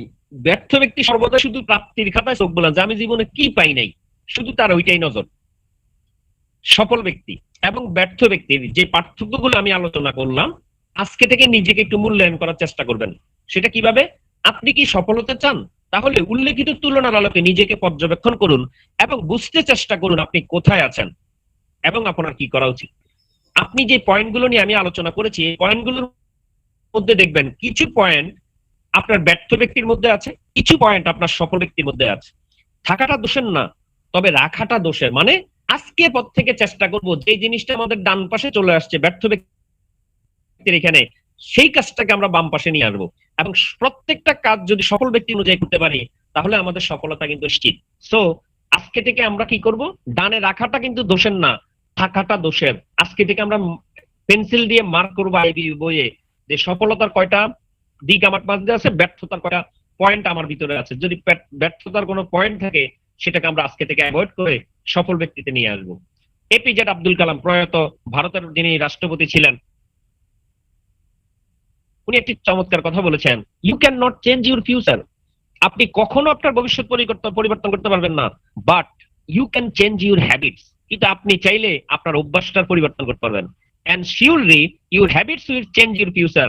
এবং আমি নিশ্চিত বলতে পারি, আপনি যদি আপনার অভ্যাসের পরিবর্তন করেন তাহলে কিন্তু আপনার ভবিষ্যৎ পরিবর্তন হবে। কথাটা কিরকম? যেমন দেখেন, আপনি সকাল ঘুম থেকে উঠেন 8টায়, তার মানে আপনার 6টায় উঠার অভ্যাস ত্যাগ করতে হবে। তাহলে 6টায় যদি উঠতে পারেন তাহলে কিছু করার সুযোগ পাবেন। এই কথাটাকে বলা হচ্ছে ভবিষ্যৎ কখনো পরিবর্তন করতে পারবেন না, অভ্যাস পরিবর্তন করতে পারবেন। আর অভ্যাস যদি পরিবর্তন করতে পারি, ভবিষ্যৎ অটোমেটিক পরিবর্তন হবেই। দেখেন, আরেকটি চমৎকার কথা এখানে লেখা আছে, a bad attitude is like flat tyre. একটি নেগেটিভ অ্যাটিটিউড বা খারাপ অ্যাটিটিউড হচ্ছে চাকা পাংচার গাড়ির মতো। এখানে এই ভদ্রলোকের গাড়ির চাকাগুলো সব পাংচার হয়ে বসে আছে। ইউ কান্ট গো এনিহোয়ার, আপনি কোথাও যেতে পারবেন না আনটিল ইউ চেঞ্জ ইট, যতক্ষণ আপনি এটা পরিবর্তন করেন, অর্থাৎ এই চাকা পাংচারটাকে আপনি ঠিক না করবেন। ঠিক তদ্রূপ একজন মানুষের জীবনে তার যদি নেগেটিভ অ্যাটিটিউড থাকে, ব্যাড অ্যাটিটিউড থাকে, ঠিক সে যতক্ষণ পর্যন্ত পরিবর্তন করতে না পারবে ততক্ষণ পর্যন্ত সে কিন্তু তার এই জায়গা থেকে সে কোথাও বেরোতে পারবে না। তাই প্রত্যেকের এই জায়গাটা চেঞ্জ করা উচিত। এখানে একটি ছবি দেওয়া আছে, দেখেন একজন ভদ্রলোক আর ভদ্র মহিলা একটি গাদার পিঠে চালছে, মানে যাওয়ার চেষ্টা করছে। হঠাৎ প্রতিমধ্যে একজন ব্যক্তির সাথে দেখা, যারা একটু পশু প্রেমী। তারা কি বললো, দুইজন মানুষ একটা গাদার পিঠে, অর্থাৎ গাদাটা সাইজে একটু ছোট, যেহেতু দুইজন ব্যক্তি উঠেছে তাহলে গাদার কষ্ট হচ্ছে, বেচারা পশু। তখন ওই ভদ্রলোকের মাথায় টনক পড়লো যে আসলে তো কথাটা ঠিক, আমরা যে দুইজনে বাচ্চা গাদাটার পিঠে উঠলাম, গাদাটা তো আসলে কষ্ট হচ্ছে, তাহলে কি করা যায়? তখন ভদ্রলোক উপরে থাকলো, ভদ্রমহিলাকে নিচে নামিয়ে দিলেন। কিছু দূর যাওয়ার পর আবার দুজন ভদ্রলোকের সাথে দেখা, তারাই তাকে বলছেন, বউকে হাঁটিয়ে নিচ্ছে, কি নিষ্ঠুর লোকটি। তখন এই লোক মাথায় আসলো যে আসলে তো ঠিক, বউ যে হেঁটে আসতেছে, বউয়ের কষ্ট, আমি তো আরামে যাচ্ছি, তখন কি করা যায়? এখন এই ভদ্রলোক কি করলেন, নিজে নেমে এবার বউকে উপরে উঠাইলেন। কিছু দূর যাওয়ার পর আবার দুজন ভদ্রলোকের সাথে দেখা, তারা তাকে এখন বলা শুরু করলো, কি বোকা লোক, নিজে হেঁটে বউকে গায়ে পিঠে বসিয়েছে। কি মহাবিপদে পড়লো দেখেন, দুইজন উঠলো ঝামেলা, নিজে উঠলো ঝামেলা, বউরে উঠাইলে আরো ঝামেলা। তাইলে এখন কি করা যায়? এইবার বুদ্ধি বাইর করা শেষমেশ কি করলো, গাদাও হাঁটে তারাও হাঁটে, কারণ গাদার উপর উঠতে পারতেছে না। এইবার আবার সমাজের কিছু ব্যক্তি বা দুইজন ব্যক্তি তাদেরকে দেখে বলতেছে, বোকার দল, গাদাকে কিভাবে কাজে লাগাইতে হয় তাও জানে না, অর্থাৎ গাদার প্রজেক্ট চললে মানুষ চলে এটাও তারা জানে না। এই কথাটা, এই মেসেজটা হচ্ছে, আপনি যদি মানুষের কথাকে প্রাধান্য দিতে যান তাহলে আপনি কোনো কিছু করতে পারবেন না, কারণ প্রত্যেকটা কাজেরই কিন্তু সমালোচনা করবে। তো আপনি আপনার বিশ্বাসের উপর অটল থেকে আপনি আপনার কাজ করে যান, তাহলে আপনি কিন্তু গন্তব্যে যেতে পারবেন। এই জন্য হয় উই আর অলওয়েজ পজিটিভ, আমরা সবসময় কিছু পজিটিভ আছি। If we want to be a successful person in our life, আমরা যদি আমাদের জীবনে সফল হতে চাই, first we should change our, প্রথমে আমাদেরকে যেটা পরিবর্তন করতে হবে হচ্ছে অ্যাটিটিউড। অ্যাটিটিউড হচ্ছে দৃষ্টিভঙ্গি বা মনোভাব। বলা হচ্ছে the only difference between success and failure, সফল এবং ব্যর্থ ব্যক্তির মধ্যে একটাই পার্থক্য, ইজ ওয়ানস অ্যাটিটিউড, সেটা হচ্ছে কি শুধুমাত্র দৃষ্টিভঙ্গি। একজন সফল ব্যক্তি এবং একজন ব্যর্থ ব্যক্তির এটাই হচ্ছে মূল পার্থক্য, তা হচ্ছে অ্যাটিটিউড। এখানে বলা হচ্ছে হোয়াট মেক্স আওয়ার লাইফ 100%, আমাদের জীবনটা 100% কি দিয়ে পরিপূর্ণ? ইজ ইট লাক, এটা কি ভাগ্য? অর্থাৎ ভাগ্যই আমাদের জীবনে কি 100% নির্ভর করে? বলা হচ্ছে নো। বলা হচ্ছে ইজ ইট লাভ, ভালোবাসায় কি জীবনে সবটুকু? বলা হচ্ছে নো। বলা হচ্ছে ইজ ইট মানি, যে টাকা থাকলে আমরা জীবনে কি 100% সফল হতে পারবো? নো।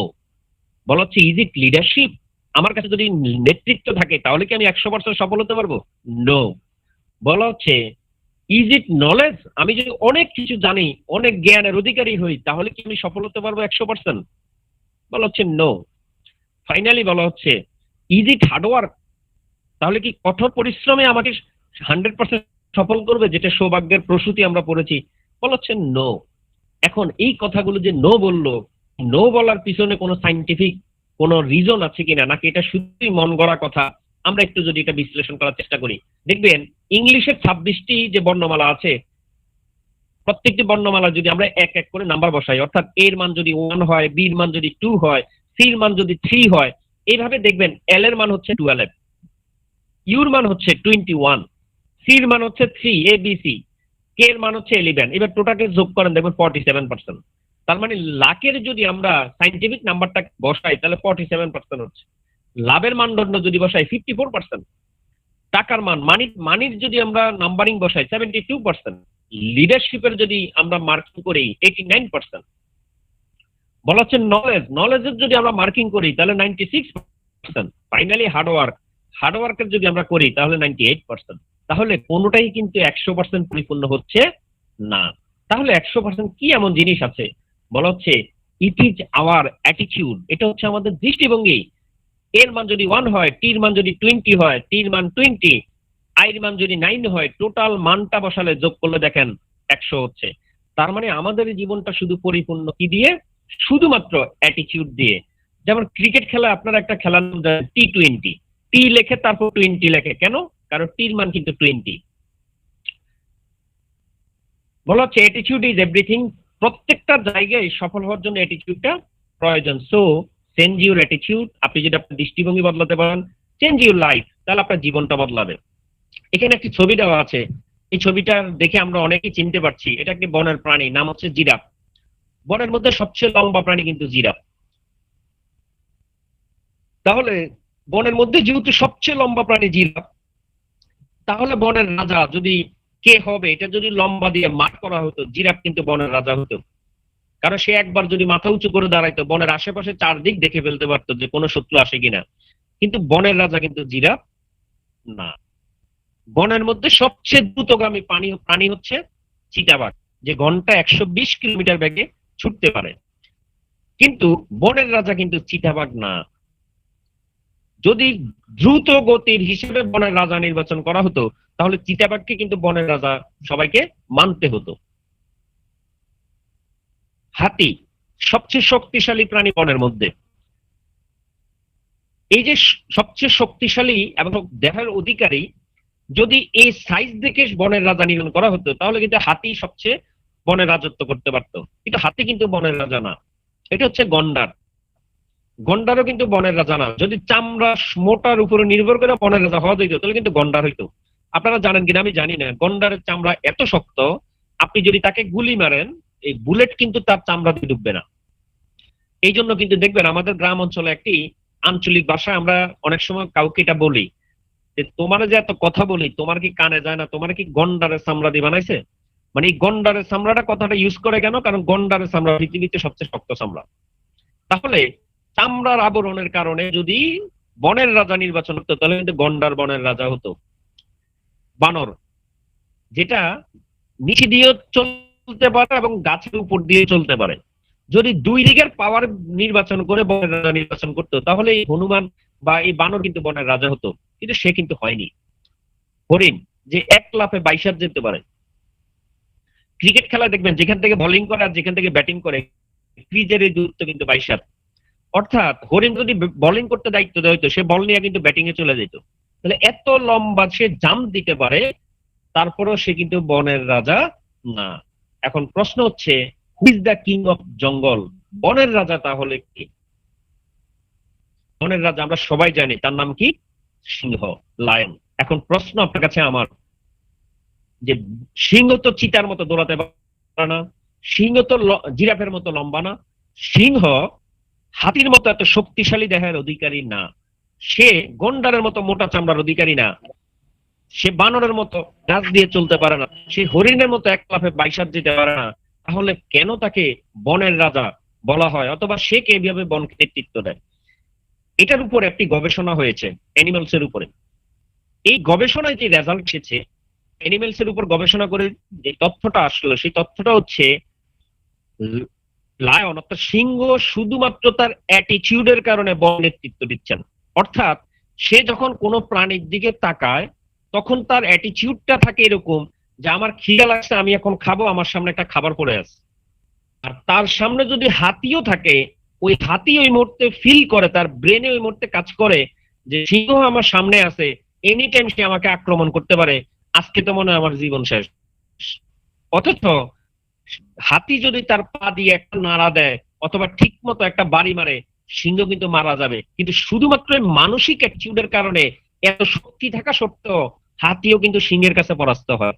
সো আমার এই মেসেজগুলো দেওয়ার অর্থ হলো অ্যাটিটিউড হচ্ছে লাইফের এমন একটি পার্ট যা আপনার কাছে যদি পরিপূর্ণ থাকে আপনি সকল জায়গায় সফল হওয়ার সুযোগ আছে। এখন চলুন অ্যাটিটিউড কয় প্রকার আমরা আজকে একটু আলোচনা করার চেষ্টা করি। অ্যাটিটিউড হচ্ছে দুই প্রকার, একটা হচ্ছে পজিটিভ, একটা হচ্ছে নেগেটিভ। নেগেটিভ মানে তো হলো নেতিবাচক যা আছে সকল কিছু আমরা জানি, তো সেটা কি রকম আমরা একটু দেখি। রাগ, দুঃখ, কষ্ট, চাপ, এইগুলো হচ্ছে নেগেটিভ অ্যাটিটিউড। বলা হচ্ছে অস্বাস্থ্যকর আবেগ, অসুস্থ দেহ। যেমন রাগ, যারা রাগ বেশি করেন তাদের কিন্তু যকৃৎ দুর্বল হয়ে যাচ্ছে। যারা দুঃখ বেশি বলে আমার অনেক দুঃখ, তাদের ফুসফুস কিন্তু দুর্বল হয়ে যাচ্ছে।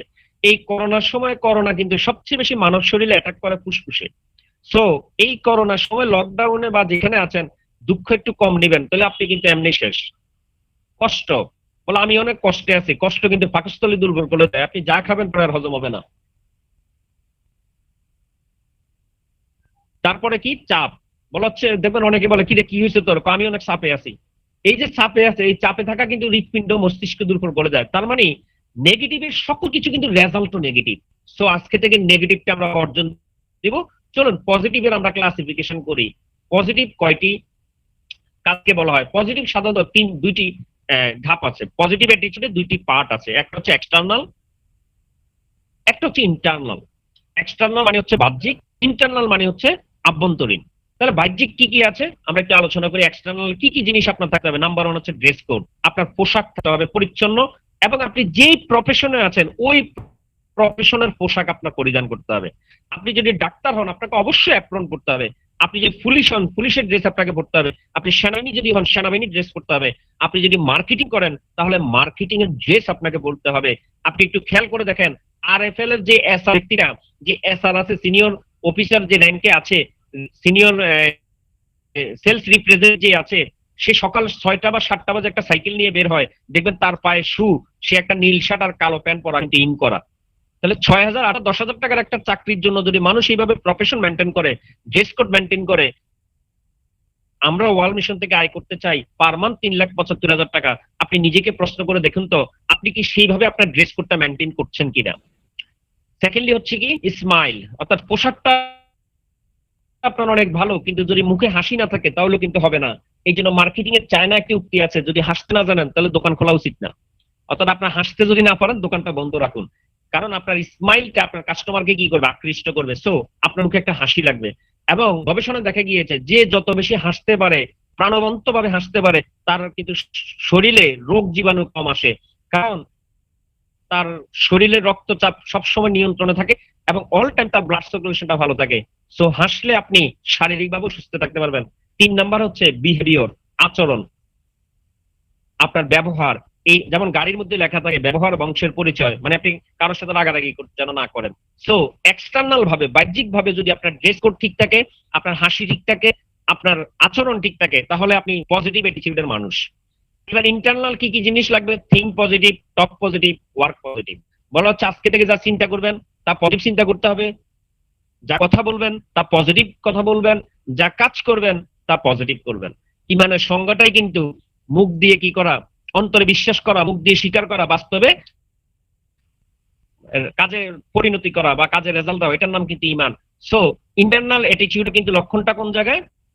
ইন্টারনাল অ্যাটিটিউডটা হচ্ছে সেম। এই 3টা জিনিস কিন্তু ঠিক থাকতে হয়। যদি 3টা জিনিস ওকে হয় তাহলে কিন্তু আপনার অ্যাটিটিউডটা পজিটিভ। চলুন এবার ওয়ার্ক পজিটিভে কি কি জিনিস থাকলে আমার মধ্যে ওয়ার্ক পজিটিভটা হবে সেটা আমরা একটু জানার চেষ্টা করি। ওয়ার্ক পজিটিভ কি কি আছে? নাম্বার 1 ডিজায়ার, আপনার মধ্যে একটি আকাঙ্ক্ষা থাকবে, তীব্র আকাঙ্ক্ষা। বলা হচ্ছে অল্প আগুন কখনো অধিক উত্তাপ দিতে পারে না। দেখেন কথাটা কি বলেছে, অল্প আগুন কখনো অধিক উত্তাপ দিতে পারে না। যেহেতু অধিক উত্তাপ দিতে পারে না তাহলে আপনাকে আগুন বেশি লাগবে যদি আগুন আমি বেশি তাপ চাই। ঠিক তার জীবনের তদ্রূপ, যার আকাঙ্ক্ষা কম, যার তীব্র আকাঙ্ক্ষা নেই, তার কিন্তু সফল হওয়ার কোনো সুযোগ নেই। আপনার আকাঙ্ক্ষাটা লাগবে তীব্র একটা আকাঙ্ক্ষা, আপনার লাগবে ড্রিম, স্বপ্ন, আপনার লাগবে প্ল্যানিং, এবং আপনার লাগবে অ্যাকশন। তাহলে বার্নিং ডিজায়ার, ড্রিম, প্ল্যানিং এবং অ্যাকশন। অ্যাকশনের মধ্যে কি কি জিনিস থাকতে হবে? অ্যাকশনের মধ্যে আপনার থাকতে হবে ট্রেনিং।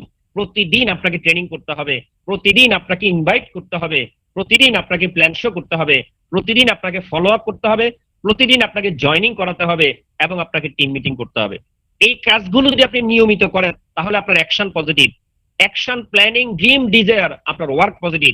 ওয়ার্ক, থিঙ্ক, টক যদি পজিটিভ হয়, আপনার ইন্টারনাল কিন্তু পজিটিভ। আপনার ড্রেস কোড, স্মাইল, বিহেভিয়ার যদি ওকে হয়, তাহলে আপনার এক্সটার্নাল ওকে।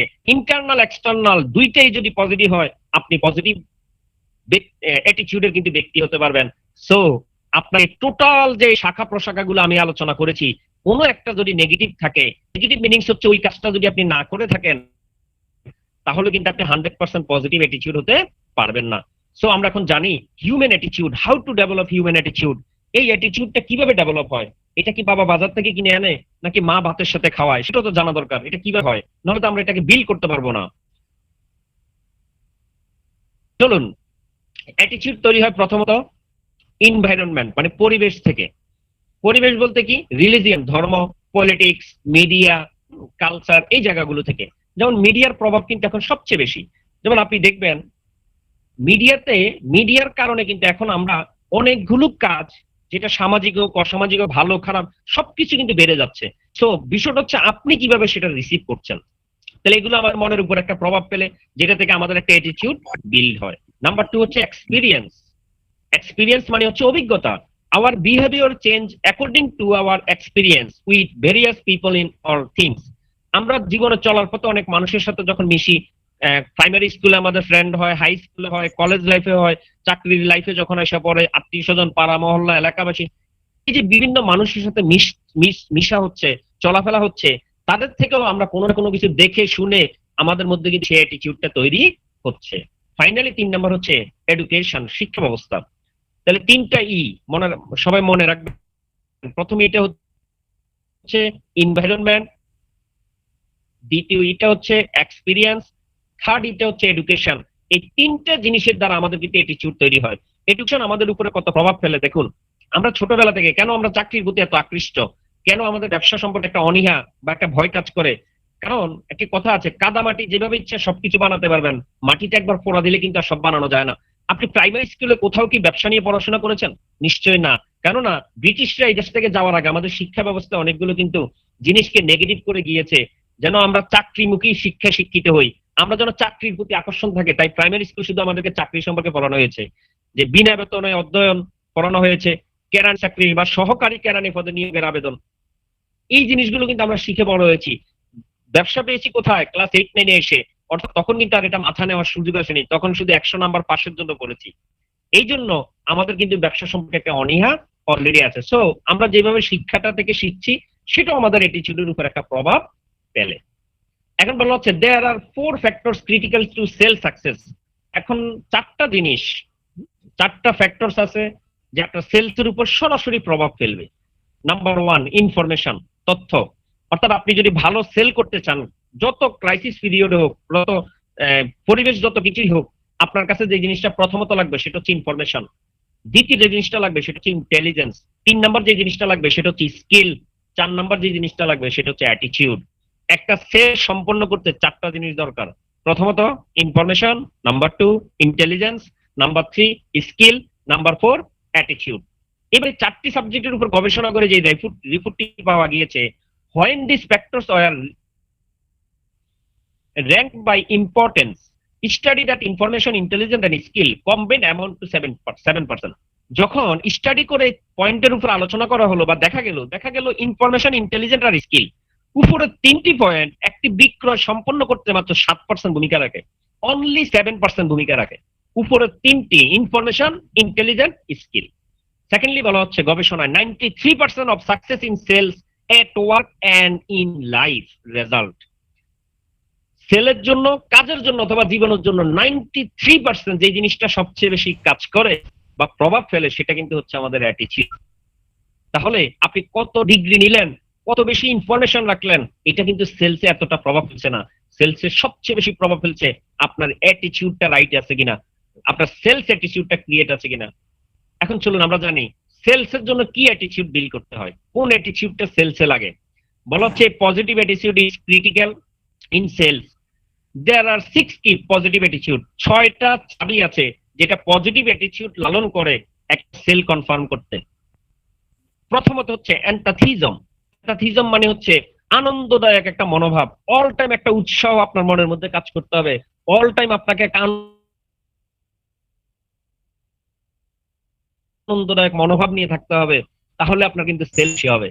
আপনি দেখবেন আপনি রেস্টুরেন্টে কোথাও খাওয়া দাওয়া করেন, আপনার সামনে যে ওয়েটার আসছে সে যদি মুখ ভার করে রাখে, মন মরা হয়ে থাকে, আপনাকে সে সার্ভিস দেয় মন খারাপ করে, আপনি কি তাকে কোনো টিপ দিবেন? শেষে বকশিস দিবেন? নিশ্চয় না। কিন্তু সে যদি আন্তরিকভাবে আপনাকে রিসিভ করে, আপনাকে হাসি মুখে একটু কথা বলে, আপনি কিন্তু যাওয়ার সময় তাকে একটা ট্রিট দিচ্ছেন। এটা কিন্তু পৃথিবীর সিস্টেমটা এমন। আপনি আনন্দদায়ক মনোভাব যত বেশি আপনি লালন করবেন, মানুষ কিন্তু তত বেশি আকৃষ্ট হবে, সেল তত তাড়াতাড়ি হবে আপনার। তাই এটা হচ্ছে প্রথম কন্ডিশন। নাম্বার 2 হচ্ছে focus on the positive. Focus on the positive. আমার আপনার সাথে পৃথিবীতে অনেক কিছুই ঘটবে, অনেক কিছু আশেপাশে হবে, আপনার ফোকাস রাখতে হবে কিন্তু শুধুমাত্র এর মধ্যে পজিটিভ দিক কোনটা আছে সেটার মধ্যে।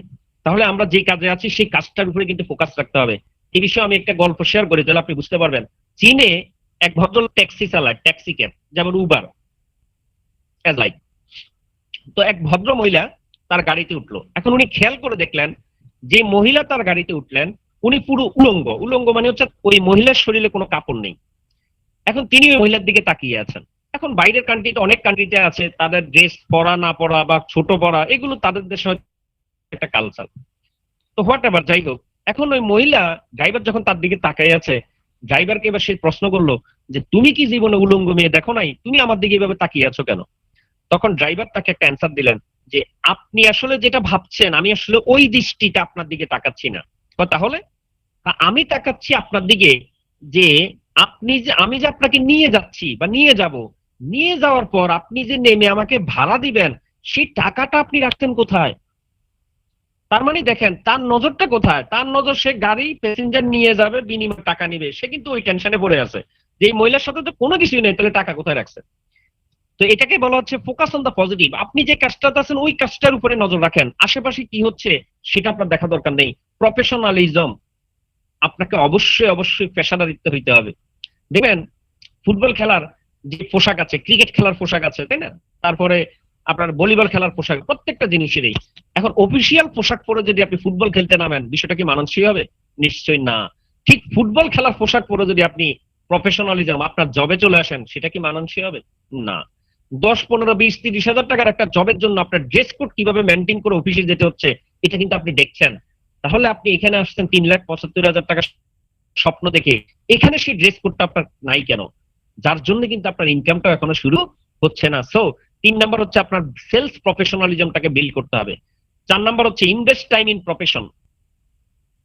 আপনার পেশাদারিত্বের উপর, আপনার যে পেশাটা আছে এই বিষয়ের উপর আপনার আরো টাইম ইনভেস্ট করতে হবে। আরো বেশি কি করতে হবে? জানতে হবে। আরো বেশি আপনাকে স্টাডি করতে হবে, কিভাবে আমি আমার পেশার সেরা হতে পারি, এই বিষয়টা নিজের মধ্যে চর্চা করার সময় বের করতে হবে। ইনভেস্ট ইন ইউর সেলফ, নিজের প্রতি ইনভেস্ট করতে হবে। কি ইনভেস্ট করবেন? ভালো কিছু কাপড় চোপড় নিজের জন্য ক্রয় করুন, ভালো একটা জুতা কিনুন, কাগজ কলম যেগুলো দিয়ে প্ল্যান দেখাবেন, নিজের প্রতি ইনভেস্টটা করুন। ট্রেনিং এর জন্য একটা টাইম পিরিয়ড বাইর করুন, যেন নিজের স্কিল আরো ডেভেলপ হয়। সর্বশেষ হচ্ছে লার্ন ফ্রম ফেইলর। ব্যর্থতা থেকে শিখতে হবে। কেন এই সেলটা হয়নি সেটার কারণটা ফাইন্ড আউট করুন, যেন পরের বারে আর সেম ভুলটা না হয়। এই 6টা হচ্ছে 6 কি positive attitude critical in sales, সেলের মধ্যে করার জন্য। এপিজে আব্দুল কালাম একটি চমৎকার একটি বাণী বলেছেন, যার মধ্যে 5টি উক্তি দেওয়া আছে। বলেছেন speak 5 lines to yourself every morning. প্রতিদিন সকালবেলা 5টা সেন্টেন্স প্র্যাকটিস করবেন। সেটা কি? আই এম দ্য বেস্ট, আমি হচ্ছি বেস্ট, উত্তম। এই পৃথিবীতে আমি এক পিছে, আর কেউ কিন্তু নাই আমার মতো, আমি কিন্তু সেরা। সেকেন্ডলি হচ্ছে আই ক্যান ডু ইট, আমি এটা করতে পারি। থার্ড হচ্ছে আল্লাহ ইজ অলওয়েজ উইথ মি, আল্লাহ সবসময় আমার সাথে আছে, এটা আপনাকে ট্রাস্ট করতে হবে। 4 number I M A winner, আমি একজন বিজয়ী। Finally 5 number today is my day, আজকের দিনটি আমার দিন। যেহেতু আজকের দিনটি আমার, এটা সাজাবো আমি, তাই আমার পরিকল্পনা মাফিক সবকিছু হবে। কেন আরেকজনের হাতে রিমোট কন্ট্রোল থাকবে? সে চাপ দিলে আমি কাঁদবো, সে চাপ দিলে আমি হাসবো? নো। এই 5টি সেন্টেন্স যদি আপনি প্রতিদিন সকালে প্র্যাকটিস করতে পারেন, তাহলে দেখবেন আপনার মধ্যে বড় ধরনের একটি পরিবর্তন শুরু হবে। Work WM2 into unlimited attitude. আপনি ওয়াল মিশনে যদি কাজ করেন, কোম্পানি থেকে বলা আছে আপনার কিছু অ্যাটিটিউড বিল্ড করতে হবে। সেই অ্যাটিটিউড গুলো কি? প্রথমত হচ্ছে কমেন্ট অ্যাবাউট আদার কোম্পানি। অন্য কোনো কোম্পানি সম্পর্কে কমেন্টস করার ক্ষেত্রে don't make any comment about other company. অন্য কোনো কোম্পানি সম্পর্কে আপনি কমেন্ট করতে পারবেন না। Because you don't really know inner of them, কারণ আপনি অ্যাকচুয়ালি তার ভিতরেরটা জানেন না। সো আপনি যদি কোনো একটা উত্তর দিয়ে দেন, সেই উত্তরটা ভুলও হইতে পারে, সঠিক হইতে পারে। এই জন্য আপনি ওই জিনিসটাকে অ্যান্সারটা এইভাবে দিবেন। ধরেন কেউ একজন জিজ্ঞেস করলো প্রিভিয়াস একটি কোম্পানিতে তার এই লস হয়েছে, এই বিষয়ে আপনাকে সে জিজ্ঞেস করলো, আপনি ওই বিষয়ে আরেকটা 10টা কথা বলা দরকার নেই, কারণ যেহেতু আপনি ওই সিস্টেমে ছিলেন না বা ওই প্রতিষ্ঠানে। বরং আপনি তাকে বলুন যে যেহেতু আমি এই প্রতিষ্ঠানে ছিলাম না, তাই এই বিষয়ে আসলে আমি আপনাকে বলার সুযোগ নেই, বা এই বিষয়ে আমি আপনাকে ইনফরমেশন দিতে পারছি না। যেহেতু আমি ওয়ার্ল্ড মিশনে আছি, এই সম্পর্কে আমি আপনাকে হিউজ পরিমাণ তথ্য দিতে পারবো। তাহলে কখনোই একটা সম্পর্কে কমেন্টস করাটা, একটা প্রতিষ্ঠান সম্পর্কে, একটা ব্যক্তি সম্পর্কে কমেন্টস করবেন না, কেননা আপনি তার ইনারটা কিন্তু জানেন না। দেখবেন ওই যে আপনার কি বলে, ওই যে টিচার প্রাইভেট পড়াচ্ছে, তো অঙ্ক শিখাচ্ছে, এই অঙ্ক শিখানোর জন্য বইয়ে প্রশ্নে লেখা আছে যে 2টি আপেল প্রথমে দিল, দ্বিতীয়ত 2টি আপেল দিল, মোট কয়টি আপেল হলো, যোগফল শিখাচ্ছে। তো ছাত্রকে যখন বললো টিচার যে আমি তোমাকে 2টি আপেল দিলাম, আবার 2টি আপেল দিলাম, তোমার কাছে মোট কয়টি আপেল? তো ছাত্র বলল 5টি আপেল। তো টিচার মনে মনে চিন্তা করলেন, ছাত্র মনে হয় আপেল পছন্দ করে না, বা তার মনোযোগ এখানে নাই, তাহলে আমি একটু অন্যভাবে আলোচনা করি। তো টিচার আবার জিজ্ঞেস করলো, আমি তোমাকে 2টা কমলা দিব, আবার 2টা কমলা দিলে তোমার কাছে মোট কয়টা কমলা হবে? তো ছাত্র উত্তর দিল 4টা। টিচার মনে মনে খুশি হলো, যাক ছাত্রের মনোযোগ আসতেছে। তো টিচার আবার প্রশ্ন করলো, আমি তোমাকে 2টা কলা দিলাম, আবার 2টা যদি কলা দেই তোমার কাছে কয়টা কলা হবে? তখন স্টুডেন্ট বললো 4টি কলা হবে। এইবার টিচার কিন্তু কনফার্ম হইলো যে ছাত্রের মনোযোগ 100% আসছে, কিন্তু বইয়ে আছে কিন্তু আপেল। তো এইবার টিচার আবার বইয়ের লাইনটা তারা বলতেছে, আমি তোমাকে 2টি আপেল দিলাম, আবার যদি 2টি আপেল দেই তোমার কাছে মোট কয়টি আপেল? তো এইবার স্টুডেন্ট উত্তর দিতেছে, স্যার 5টি আপেল। টিচারের মেজাজ হয়ে গেছে খারাপ, সে দিচ্ছে তার ইচ্ছা মতো মাইক দিতে, স্যার বলতেছে যে কমলা যদি 4টা হয়, কলা যদি 4টা হয়, আপেল কেমনে 5টা হয়? তখন ওই ছাত্র বলতেছে, স্যার আম্মা আমার একটা আপেল খাইতে দিছে, এটা আমার ব্যাগে আছে, তো আপনি যদি 4টা দেন, আম্মা একটা দিছে, মোট তো 5টা হয়েছে। তো আমরা অনেক সময় নিজেরটারে বেশি মনে করি যে আমি যা জানি এটাই মনে হয় ঠিক। ইনার জন্য একটা ঘটনা থাকতে পারে, ব্যাগে একটা আপেল আছে কিনা এটা তো আপনি জানেন না। এই জন্য অন্য কোনো প্রতিষ্ঠান সম্পর্কে কমেন্টস করা যাবে না। কমেন্ট অ্যাবাউট আদার ডিস্ট্রিবিউটর, অন্য কোনো প্রতিষ্ঠানের ডিস্ট্রিবিউটর সম্পর্কে কমেন্টস করা যাবে না। বলা all distributor are the partner of our business, if they do well you will be benefited. যদি এই সিস্টেমে বাকি যারা ডিস্ট্রিবিউটর বা অন্য প্রতিষ্ঠানের ডিস্ট্রিবিউটর আছে তারা যদি এই সেক্টরে ভালো করে, তাহলে আমার জন্য কিন্তু এটা একদিক দিয়ে ভালো, কারণ সমাজে আরো কিছু এক্সাম্পল তৈরি হচ্ছে, নেটওয়ার্কিং করে তারা সফল হচ্ছে। এখন আমাদের প্রবলেম হচ্ছে কি, আমরা এক প্রতিষ্ঠানের ডিস্ট্রিবিউটর, আমরা বলি ওই কোম্পানি যা আছে সব ছাগল, ওই কোম্পানির ওরা বলতে সেই কোম্পানিতে যা আছে সব গরু, তার মানে এমএলএম করে গরু আর ছাগল। তাহলে আজকে থেকে আমরা প্র্যাকটিস করি, আমরা অন্যদেরকে সম্পর্কে ব্যাড কোনো কমেন্টস করবো না, পজিটিভ বলবো যে ওনার কাছে মনে হয়েছে ওই প্রতিষ্ঠানটি ভালো, তাই উনি ওইখানে ভালো করছেন। আপনার যদি মনে হয় যে ওনার সাথে করবেন, আপনি ওনার সাথে করতে পারেন, বাট আমি আপনাকে শুধু ওয়ার্ল্ড মিশন সম্পর্কে ইনফরমেশন দিতে পারি, যেহেতু আমি সিস্টেমের সাথে আছি। কেন আপনি ওয়ার্ল্ড মিশন করবেন সেটা আমি আপনাকে ব্যাখ্যা দিতে পারি, তখন আপনি ব্যাখ্যাটা দিবেন আপনার মতো। কমেন্ট অ্যাবাউট গভর্নমেন্ট আর পলিটিক্স, বলা হচ্ছে we are doing business not politics. কখনো গভর্নমেন্ট এবং সরকারকে নেগেটিভ কোনো কমেন্টস করা যাবে না। Comment about top dream helpline, কখনো আপলাইন, ডাউনলাইন অথবা হেল্পলাইন নিয়ে কমেন্টস করা যাবে না। If you comment other you will get some reply. আপনি যদি আজকে আপনার আপলাইনকে গাড়ি দেন যে আমার আপলাইন .com বা .com, দেখবেন 2 দিন পর আপনার নিচে দুইজনে শুরু করছে আমার আপলাইন .com। আপনি যদি আপনার আপলাইনকে সম্মান দেন যে আমার আপলাইন অনেক ভালো, নিচ থেকে কয়দিন পরে বলবে আমার আপলাইন অনেক অনেক ভালো, কারণ এটা ডুপ্লিকেশন বিজনেস, আপনি যা দিবেন তা কিন্তু রিটার্ন আসবে। বলা হচ্ছে কমেন্ট অ্যাবাউট রিলিজিয়ান, ধর্ম নিয়ে, religion is the view of inner, এটা যেহেতু মানুষের আত্মার সাথে সম্পর্ক, কখনো কাউকে ধর্মে আঘাত করে কথা বলবেন না। আমাদের ইসলাম ধর্ম কিন্তু সেটা কখনো বলেনি যে আরেক ধর্মটাকে ছোট করেন, আরেকটাকে কি করুন, আঘাত করে কথা বলুন। কমেন্ট অ্যাবাউট মিডিয়া, মিডিয়া নিয়ে কমেন্ট করা, media is the mirror of social community, media হলো একটা আয়নার মতো সোশ্যাল কমিউনিটির, দে আর আওয়ার ফ্রেন্ড, তারা হলো আমাদের বন্ধু। এখন যদি বলেন ভাই তারা কেন মাঝে মধ্যে নেগেটিভ লেখে, অ্যাকচুয়ালি তারা কিন্তু নেগেটিভ লেখে বিষয়টা এমন না, আমাদের মতোই কেউ না কেউ নেগেটিভ কাজ করেছে বিদে তারা নেগেটিভ লিখেছে। সো তারা অ্যাকচুয়ালি আমাদের বন্ধু, তারা ওইটা লিখেছে বলেই আমরা কিন্তু দেখতে পারবো যে এই ভুলগুলো আমাদের আছে কিনা, যদি থাকে আমরা সংশোধন করব, যদি না থাকে তাহলে যার আছে সে সংশোধন করবে। সো মিডিয়া নিয়ে কখনো নেগেটিভ কথা বা নেগেটিভ কমেন্টস করা যাবে না। দেখেন আমাদের মাননীয় প্রধানমন্ত্রী শেখ হাসিনা একটি চমৎকার কথা বলেছেন, বলেছে সমালোচনাও একটা আলোচনা, মানে সমালোচনা এটাও কিন্তু একটা আলোচনা। সো আপনি যদি আলোচিত হতে চান, সমালোচিত হতেই হবে, এটা স্বাভাবিক।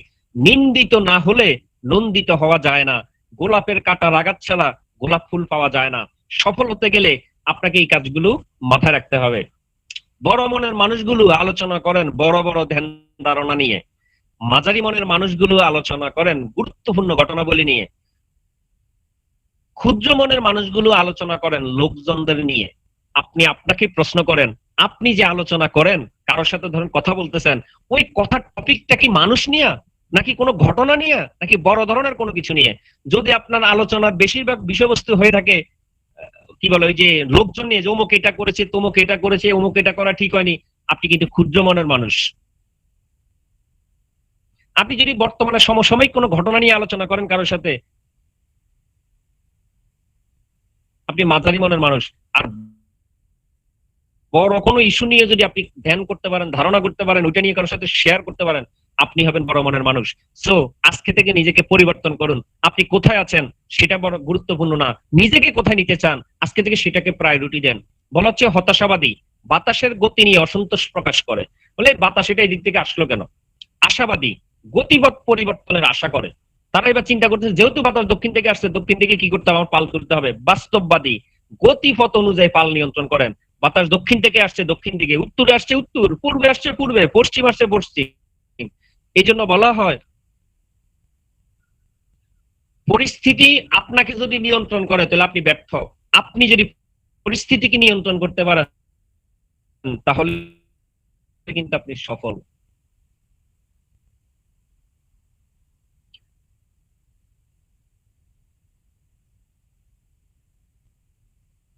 Positive attitude will raise you and your future. Positive attitude আপনাকে তৈরি করবে এবং আপনার ভবিষ্যৎটা ক্রিয়েট করবে।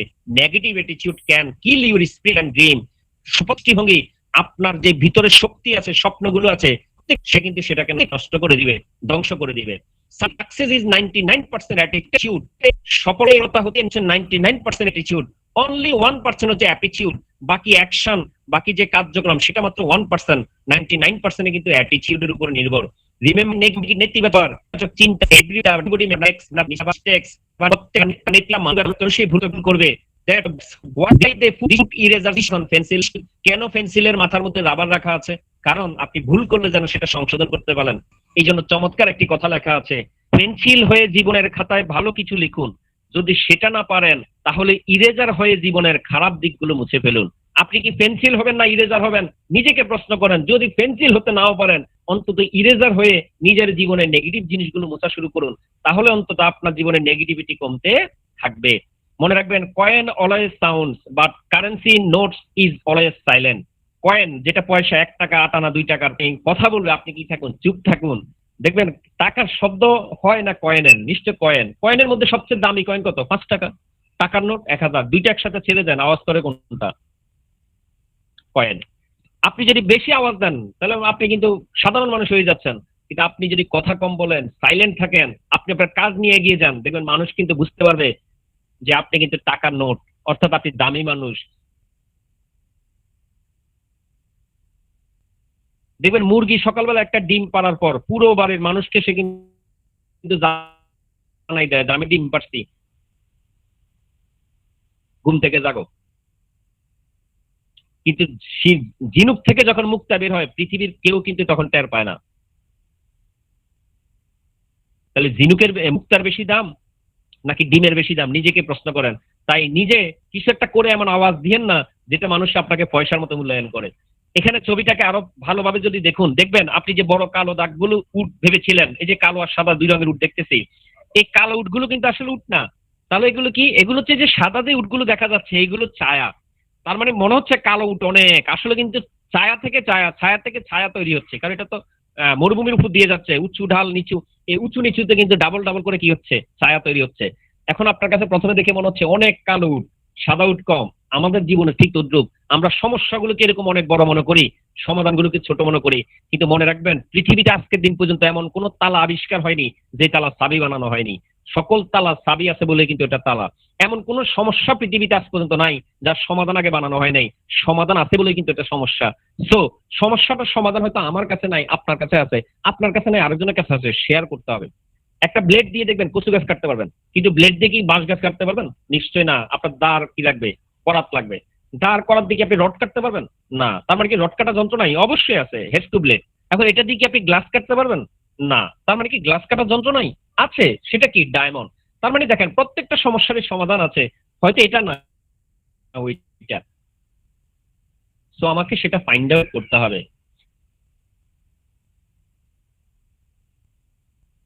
বলা হচ্ছে kill tension before tension kills you.